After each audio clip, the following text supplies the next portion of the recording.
Bakit may mga tao inaalis ng Diyos sa buhay mo at umaalis sa buhay mo? Tandaan niyo po ito, tiyak may mawawala sa buhay mo. Tiyak may aalis sa buhay mo. Anong dahilan? Because God doesn't build your life on the people who left. Ayaw ng Diyos na i-build mo ang buhay mo sa mga taong umalis. Pag ayaw na sa'yo, tanggapin mo na. May mga tao na, let's say, nag-apply ka ng trabaho, hindi ka nakapasok, it left. Tanggapin mo, it's not for you. God is not preparing that place for you. Eh, pastor, ginawa ko naman ang lahat.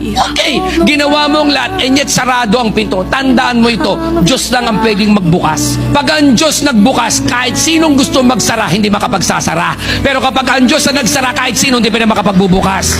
Tandaan niyo ito, mga kapatid. Whoever left your life, whoever walked away from you, was not part of God's purpose for your current season.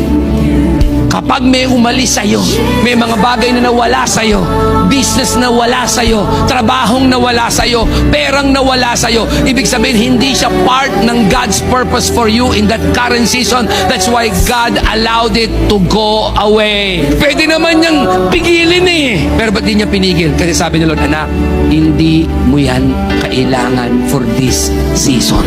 Kasi meron tayong concept that the people who starts with us will stay with us. Not all that who started with us will stay with us. Bakit? Kasi ang Diyos magpapadala lang ng tamang tao, tamang panahon in your current season.